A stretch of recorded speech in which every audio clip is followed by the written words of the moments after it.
even stolen. My passport was stolen. I left. I didn't care. But I had to renew it because if anything happened in the UK and I had to go there in an emergency, don't forget my family live in the UK. So I made another passport, and guess what? I've got 2 passports now. The one that was robbed came back as well, so I don't know what to do with that one. So that's up for sale. Anyone? The local even you who don't want us here. Yeah, the ones that don't want us here. Yeah. Special discount to you guys who want this bad boy. Assalamu alaikum guys, welcome to another chat. We're gonna go through your guys' comments. Right, we do read every single comment. We might not reply, but it doesn't mean we're not reading. And what I do like is when other people reply to other people's comments and it turns into a good discussion. Sometimes it gets a bit out of hand. Sometimes people come to an agreement. Sometimes people don't come to an agreement, but it's hilarious either way. So, and a lot of the times when you do write a comment, we don't know what you actually mean. It could go either way.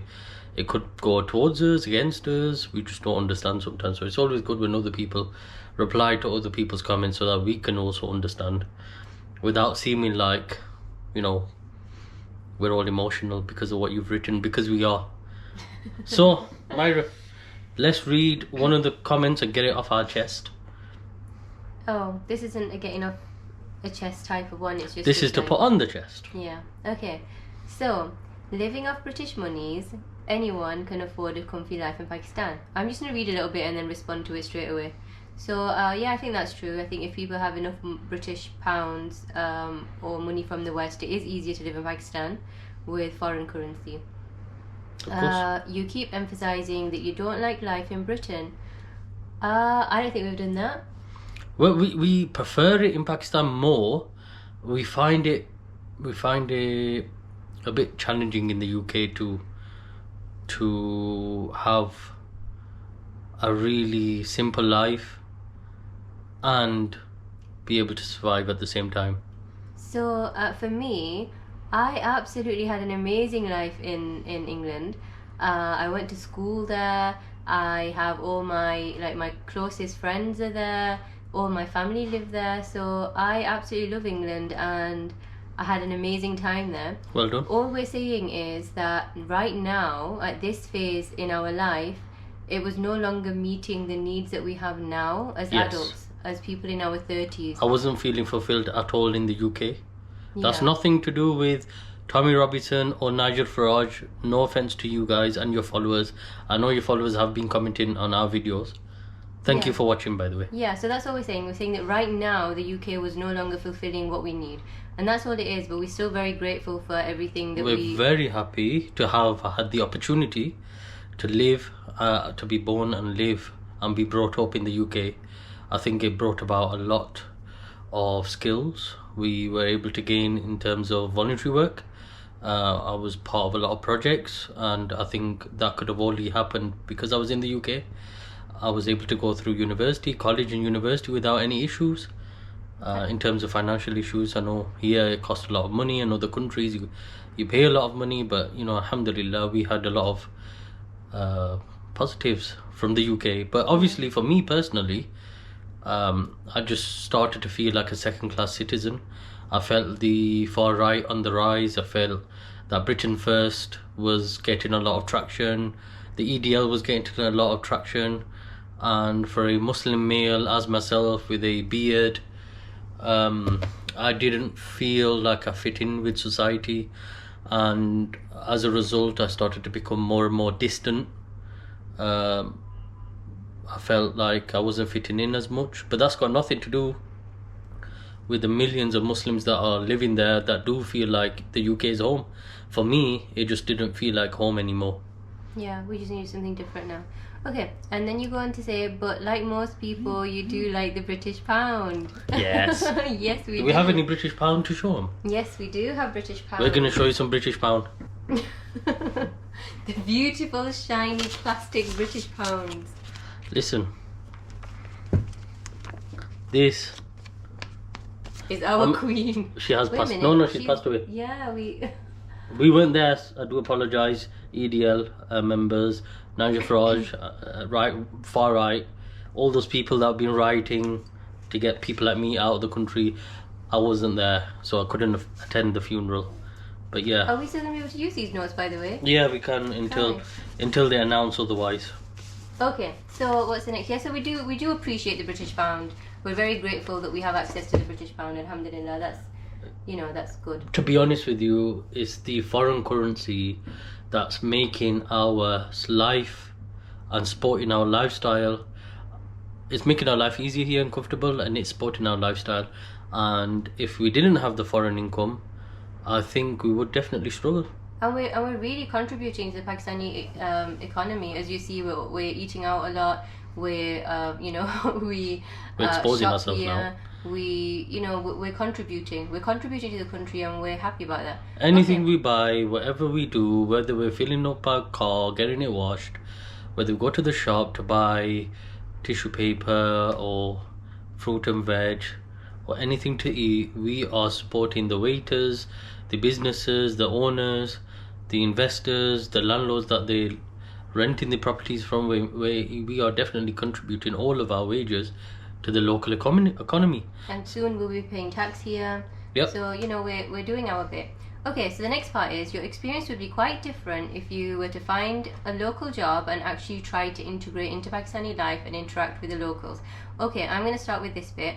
So in terms of interacting with the locals, before I even came here, I had joined women's only Facebook groups in Waken. There's a Facebook group for women only. I joined that. I joined one that was just for Pakistani women, and I got in touch with women on there. I made friends. I exchanged numbers. So I already had actually made friends before I came here. I go to the local salon. I make friends there all the time. I'm exchanging numbers with people, and then I stay in touch with them. I have made friends in Islamabad. I've only been here for almost 2 years, not even 2 years yet. So I have actually made friends here, and I have no issues with the local people here. Remember, our parents are Pakistani, our grandparents are Pakistani, and before that, everybody was from here. So we don't actually have any problem with people here. So we do interact and mingle with the people here. When Farhan said in the past that I stay away from the locals, he just meant as in he's not going to bring everybody home, or he's not going to be super friendly like we were in the beginning, because you have to know people quite well before you become best friends with them, just because we've had some negative experiences here. So whilst Myra is talking, so that the camera is not just on me, we are going to play some clips from our drive today. So you can see Margala Hills, absolutely stunning, absolutely beautiful. Little drive around Margala Hills in Islamabad. So do enjoy that. And you mentioned our experience would be different if we had a local job. Yeah, of course it would be. But we're not here to do 9 to 5. We left the UK because we don't want to do 9 to 5. We don't want to work like that anymore. And that's why we've come here. If we had to do 9 to 5 here, we wouldn't stay here. If we had to do 9 to 5 anywhere, we wouldn't stay there. We'd find a way out of that, and that's what we've done. So yeah, you're right. Yeah, our experience would be different if we had a local job, but yeah. So what? The thing is, my issue is this. I've been to Turkey. I've been vlogging there for 6 weeks straight. I've been meeting expats that are living there, majority of them from the UK. Whether they have a Pakistani background or an Indian background, they're from the UK. Not once did anywhere in my vlogs in Turkey, or once did anyone question the expats in Turkey and saying, why is your income coming from the UK? Why don't you work in Turkey? That's when you're a proper expat. Nobody questioned them. Instead, they wanted to hear from them the experience of putting their kids through school, what the Islamic studies were like, what the accommodations like, how much investment they need to do to become a citizen in Turkey. Not once did anyone say, why aren't they working there and getting a local job? Why is it that when it comes to Pakistan, and whenever I put a positive image or a positive spin on my life here in Pakistan, do I get all the hate, not just from the locals, but also from the overseas Pakistanis, both saying the same thing, that why are you saying these things? Why don't you get a local job? What if the army comes and picks you up and deals with you? You haven't dealt with the we're gonna go into that one elites next. And whatnot. This is just ridiculous. This is ridiculous behaviour coming from people that are watching this YouTube channel, and it's not on. Okay, and then you go and say no offense. So I'm actually not offended by this comment at all. I think it's quite interesting. Farhan, are you offended? You look a little bit offended. No, I just don't know why that when people start commenting and saying, why did you go Pakistan? Why didn't you go Malaysia? Why didn't you go to the UAE? Why didn't you go to Saudi Arabia? I guess we'll get onto that. Yeah. That could be part of the discussion, maybe. But we're not offended whatsoever. It's just You are that offended, from but no. tomorrow, the same people are attacking Pakistan. I want you to start attacking Malaysia, UAE, Saudi Arabia, and Turkey, because I bet you, they also have issues similar to Pakistan. Okay, so that's the next comment that we're going to be discussing. So this comment goes on to say, I wish you luck, but the life you're selling isn't about being a proud Pakistani. It's about being neither fully proud British nor Pakistani. Yeah, you're right. Actually, I when I read that, I was thinking, I agree. I was thinking, am I proud to be Pakistani? I don't think I am. Am I proud to be British? I don't think I am. But what I am is I'm grateful and I'm happy with it, because it's not something that we've chosen. Allah chose for us to be British. He chose for us to be Pakistani. He could have chose for us to be Bangladeshi. Could have chosen for us to be Arab or Polish. And you know, it's just something that you have to accept and be grateful for, whoever you are. So he chose for us to be Pakistani and he chose for us to be British. So alhamdulillah, we're happy with that and we're making the most of it. And you said, oh, actually, you just said, just picking the perks. Yeah, alhamdulillah, we are picking the perks because we're smart. That's what you have to do. Yeah, but don't people pick the perks when they go running to the UK? Don't they pick the perks that the NHS is free and you've got free schooling for your kids, you've got pension when you retire, you've got higher wages, you've got the benefit system? Aren't they the perks for going to the UK? Not once does anyone point a finger and say you're only going to the UK because of these perks. Not once do they say that. They say you should go to the UK because the law and order is in check there. No, it's not. You know how many fraudsters there are there that are coming from our community?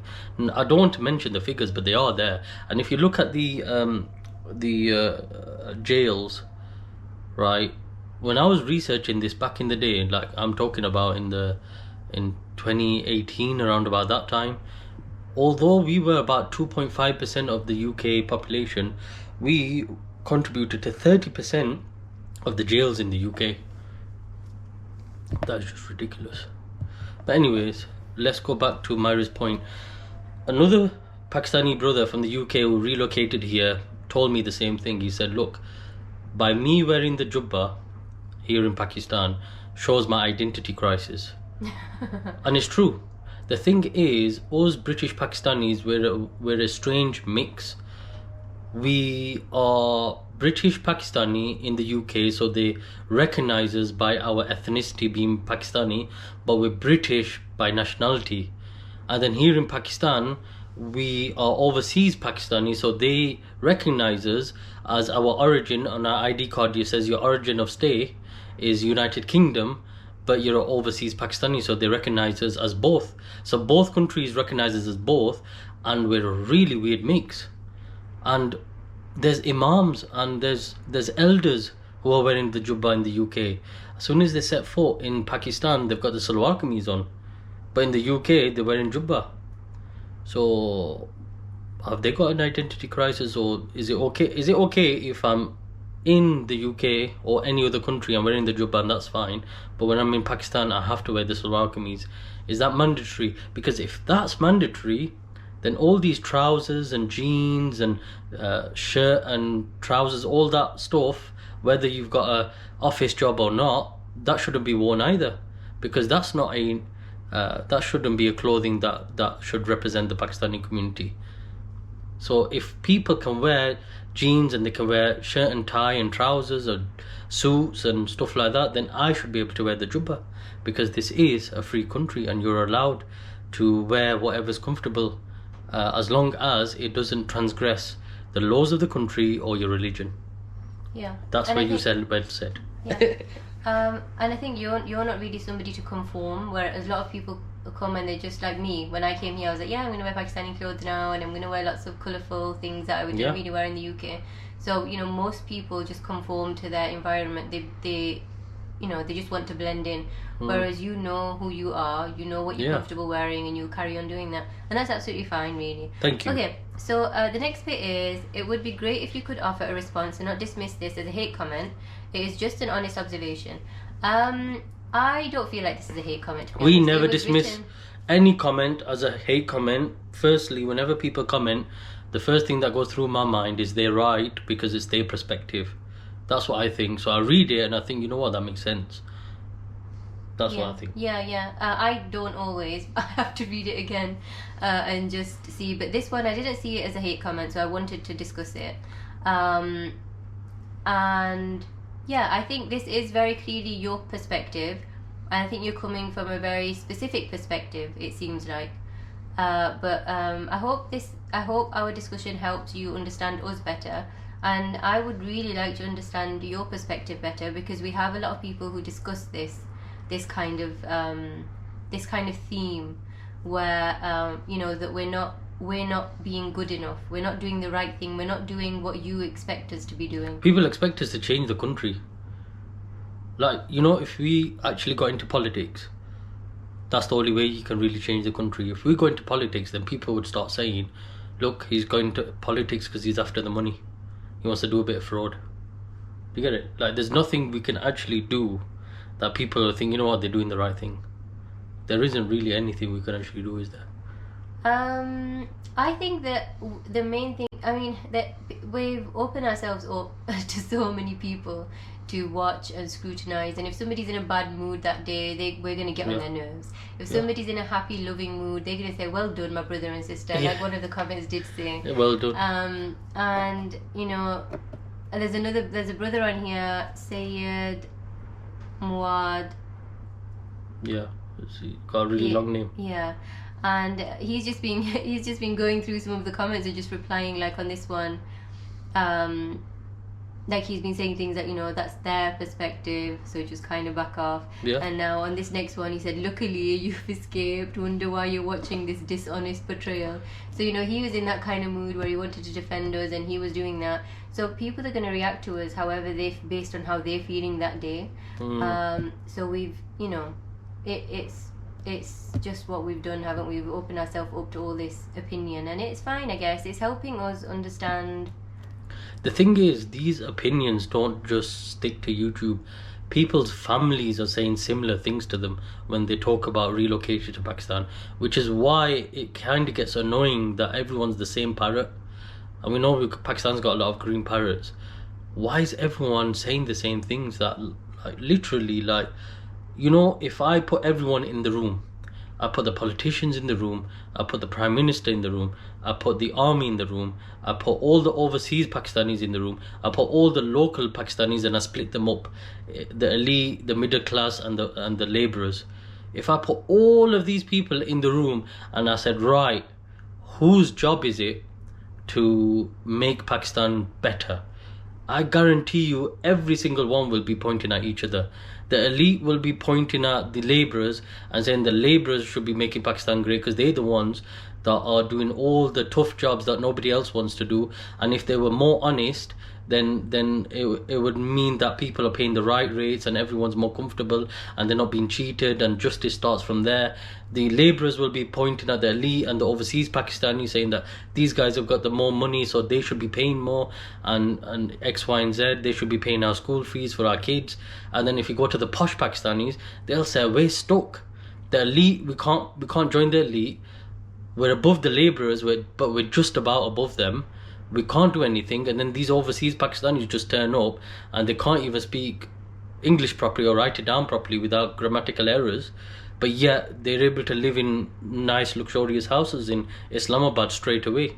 And then you go to the overseas Pakistanis and they say it's not our issue, we've lived abroad all our lives, it should be the army should be sorting things out. But then the army is silent, and the army's, what they're going to say, what they're going to do, everyone's making it out as if it's the Prime Minister and the politician, but the Prime Minister and the politician's always seen as people that are thieves and liars and fraudsters. So they'd be pointing at the overseas Pakistanis saying, you guys have been out of the country all your life, you've had the education, you've had the voluntary works, you've had all these extra skills, you've had the money, you've had the resources, you've tapped into everything.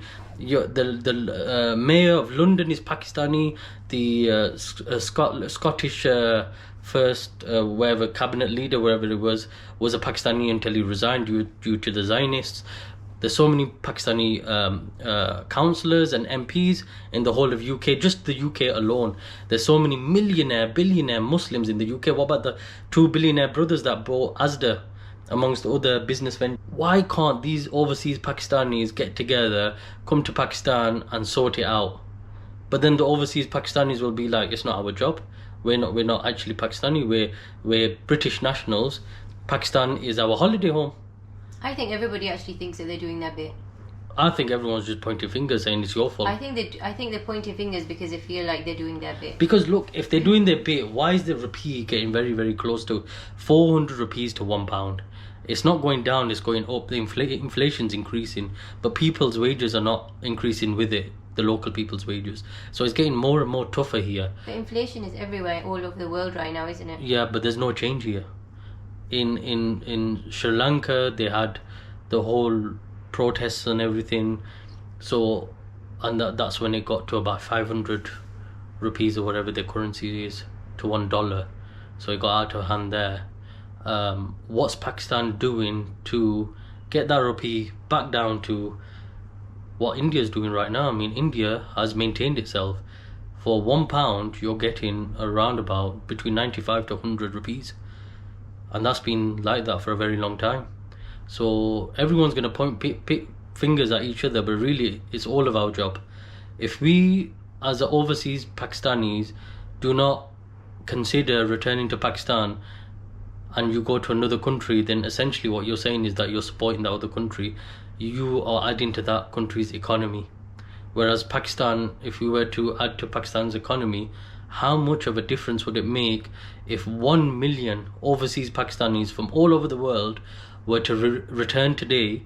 How many millions of rupees or would it throw straight in to the economy as soon as they arrive?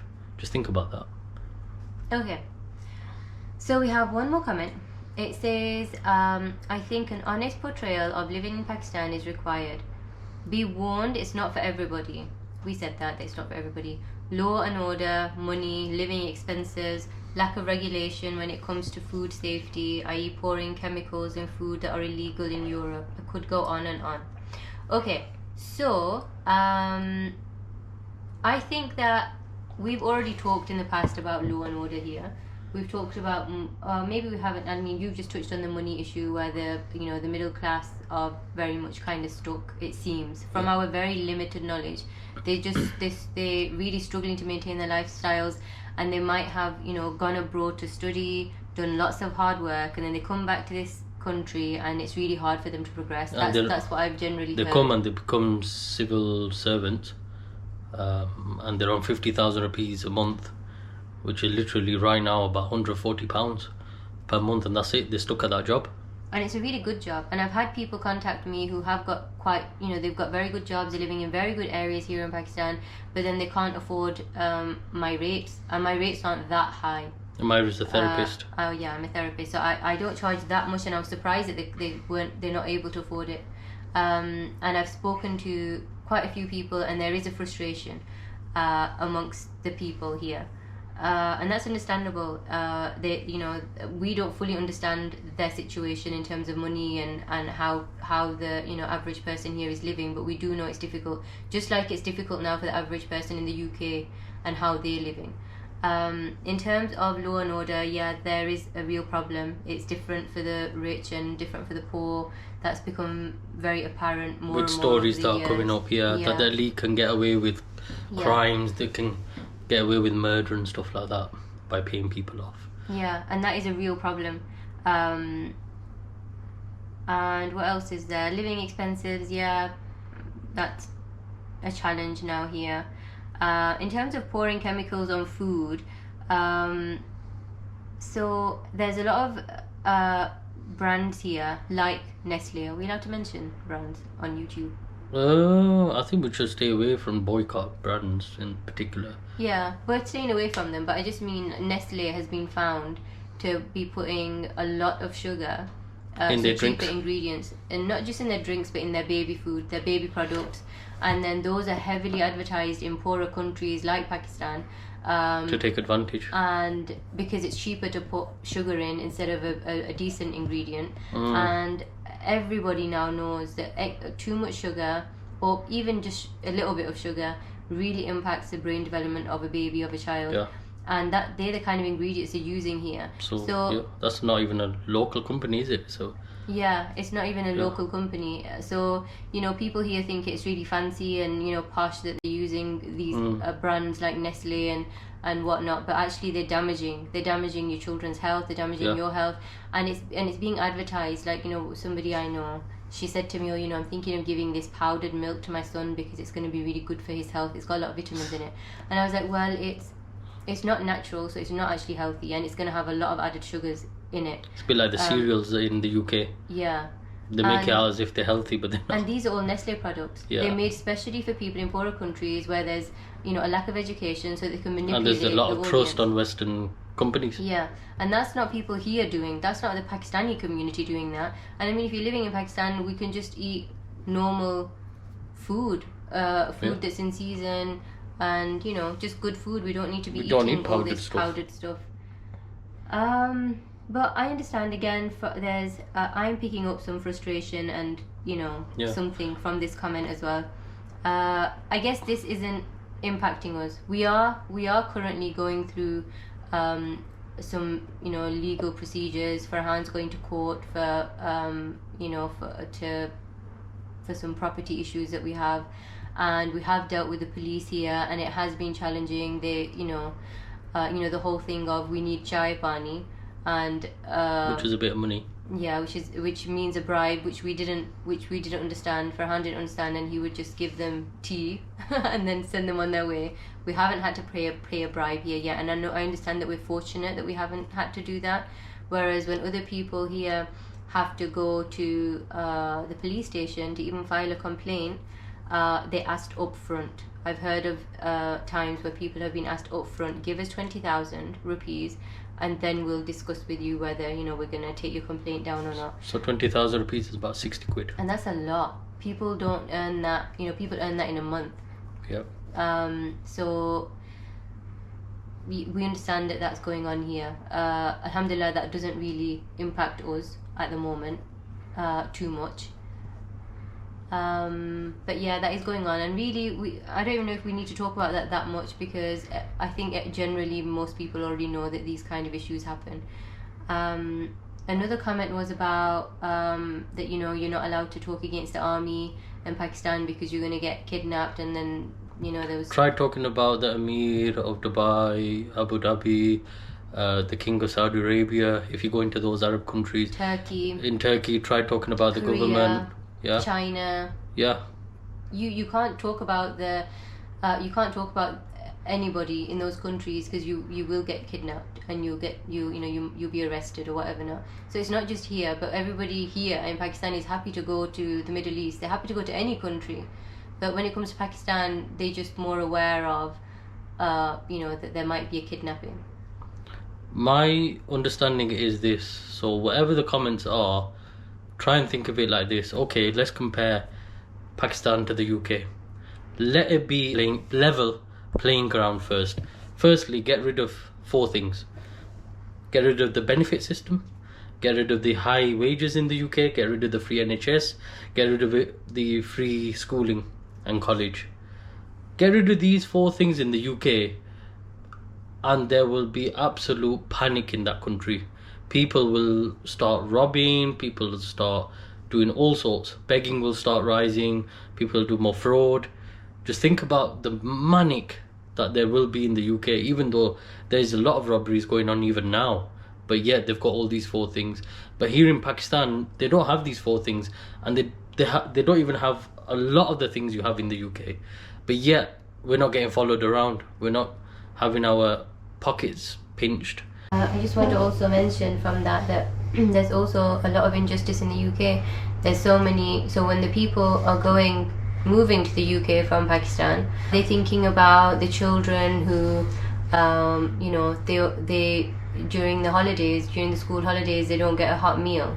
They're just living off snacks because, you know, they're not given enough support, or there's not enough work, or the people who are going to school from the age of 5 all the way up until 18 or 16, they don't leave school often with enough skills to be able to get a job. So then they have children who are not getting a hot meal when they're not at school. What about that injustice? Is it the free school meal? Yeah, the kids government. Yeah, the government can afford to pay for war that's got nothing to do with them. And what else is going on in the UK? There are people who are nurses, social workers. There was documentaries about how they can no longer afford to pay their bills. They have to decide whether they want to cook a meal so they can pay their gas bill or use their electricity. They had to choose between. So there's a lot happening in the UK as well. Just like you guys, the people from Pakistan who are leaving these comments for us, just as you know better the situation here in Pakistan, just like that, and I guess it doesn't really bother us because it doesn't concern us as much. We know that we're contributing, we're doing our bit, and we will continue to contribute the best that we can, the longer that we're here and the better we understand the situation. Just like that, when you go to England, are you helping those children who are not getting a hot meal and they're at home eating baked beans out of a tin? What are you doing for England? Or is it just that you're there to better your own life? So yeah. What about when UK and America invaded Iraq on the false pretense that they had weapons of mass destruction, so it was a legal war? But did they repair the damages? What did they do to help? Is it recognized as an illegal war? Is it just brushed under the carpet along with everything else that the West does? So just because Pakistan have a lot of corruption, what about the UK? Also the comment about being kidnapped here, I can't find it now for some reason, but it must be here somewhere. People in the UK also get kidnapped, and they are accused of crimes that they may not have committed, and they are taken to prisons like Guantanamo Bay, and they're tortured. That does happen, but just like here in Pakistan, it's something that isn't happening every single day. But it is happening there. But I guess it doesn't concern you if you're just going there to live a peaceful life. So when they you don't see, need to think about it. I wonder what the local people in Pakistan, the locals, think when the riots were going on in the UK. Where they're like, oh yeah, this is fine, it happens all the time, it's okay, don't worry about it. I wonder what they were thinking, when they were right out saying to people of colour like us to get out. Wonder, what their response to that. I've actually talked to people about that here, and it's almost like the people that are ready to leave this country the few that I've talked to, they're just not ready to hear that actually the UK isn't perfect. They keep saying, no, you don't know, it's really bad here, it's unbearable here, it's too bad here, it's not the same as the UK. Obviously it's not the same as the UK, no it's not, you're right, it's not the same as the UK, but there are also a lot of problems in the UK. Just like there will be in any country, there will be lots of positives and negatives in every country. And I guess we don't really, if people have moved to the UK, we wouldn't sit there and say, why have you come here? Yeah. Why didn't you stay in your own country? Hundreds of people over the years, we've witnessed hundreds and hundreds of people just from Pakistan alone come to the UK, and not once did we say, when are you going back? And you're not a proud Pakistani, that's why you've come here. And now that you're British, you're not proud to be British because you're always thinking about Pakistan and sending all your money to Pakistan. Yeah, but here they're like, when are you going back? And when I said to them, I am back, the look on their face, and it's not nice to, it's okay. I understand that some of these comments are not hateful, but some of them are. And it's really obvious that there's maybe some resentment towards us or something that is going on for some of you guys. There's a massive issue with that we're happy here with Pakistan. Yeah, does it make you uncomfortable? It's something that you should think about. Is it making you uncomfortable that you're not happy here? Should we be in the UK struggling? Yeah, would you rather us have a mortgage on a house? We're not saying that people here shouldn't be trying to go to the UK. If that's what you need now in your life, you go for it. Knock yourself out. We're just happy here right now, and the army haven't tried to kidnap us. Alhamdulillah, I don't think they're gonna need to either. They'd have to feed me a lot, so they'll probably kick me out anyway. Yeah, and I have been reported, by the way. A petty family member reported me as not being Pakistani. So I have been taken in for questioning, and I had to prove my identity and everything. And well, that's been resolved now. So is there any more questions that people want to ask? What have I been through? I had a dealing with the police. I've gone through the court systems. I've dealt with lawyers. I've dealt with dirty lawyers that take money from the other side. Right, you know, I've seen a lot in the 2 years that I've been here. That's about it, isn't it? Have we got it all off our chest? Yeah, I mean, yeah.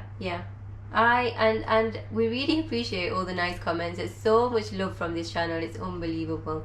There's so many amazing people. Do you read the comments? Yeah, there's so many comments, and I'm amazed by all the comments. We do read every single one. I'm really happy with everyone commenting. But when I hear the negative comments and then the same things people are telling me that their family's saying to them, it really winds me up. Like, what the hell, man? It's only Pakistan. Yeah, are you people proud Pakistanis, really? Should we go to India? God forbid on this channel I say something weird like let's give Kashmir to India. People will be writing on my comments. But then when I say that I'm proud Pakistani and the whole of Pakistan will do better and we're here to contribute to the community, you guys are like, oh, you're stupid, you know, you left the UK. Look, someone was talking about my passport. I should give my passport up. What did he say? He said you should give your passport up if you really want to be here. Me, I've got 9 years. 9 years on this passport. Why have I got 9 years? This was robbed. I know, Farhan's passport was even stolen. My passport was stolen. I left. I didn't care. But I had to renew it because if anything happened in the UK and I had to go there in an emergency, don't forget my family live in the UK. So I made another passport. And guess what? I've got 2 passports now. The one that was robbed came back as well. So I don't know what to do with that one. So that's up for sale. Anyone? The local even you who don't want us here. Yeah, the ones that don't want us here. Yeah. Special discount to you guys who want this bad boy. And it's a red one. It's a red one. Everybody. No. This is not a red one. No, I've got the red one, isn't it? No, they're both the same color. Are they? You've got 2 black ones. Yeah. I've still got a red one. I've got 2. This one's You're not allowed to have 2. You're supposed to destroy one. Yeah, I'm meant to go and pass it to the embassy. We'll go tomorrow and hand it in. We'll go to the UK embassy tomorrow. Okay, these are my 2 passports. So one's got my travel on it, so that was when I went through Turkey. This one was the one that was dropped. I've got 2 passports. One's for sale, but you'll get reported and probably locked up, and then the army will take you.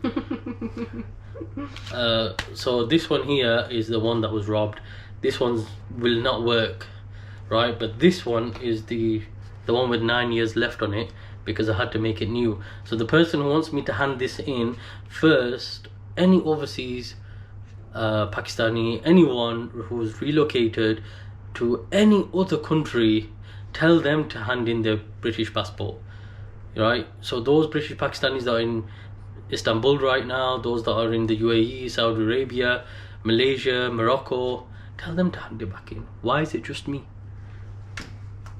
Yeah, we need to definitely give this back tomorrow. It was a nice emotional one, wasn't it? I didn't feel emotional, but it's clearly affected you. No, but we have to talk about these things, innit? It's So good people to, know. yeah. Anyways, guys, tomorrow, wedding anniversary, join us then. If you got right to the end of this podcast, thank you. You are a true soldier and a true supporter of our channel. Thank you for staying till the end, and we'll see you tomorrow when we go to the British Embassy to hand in this passport. What? Assalamu alaikum. Wa alaikum salam.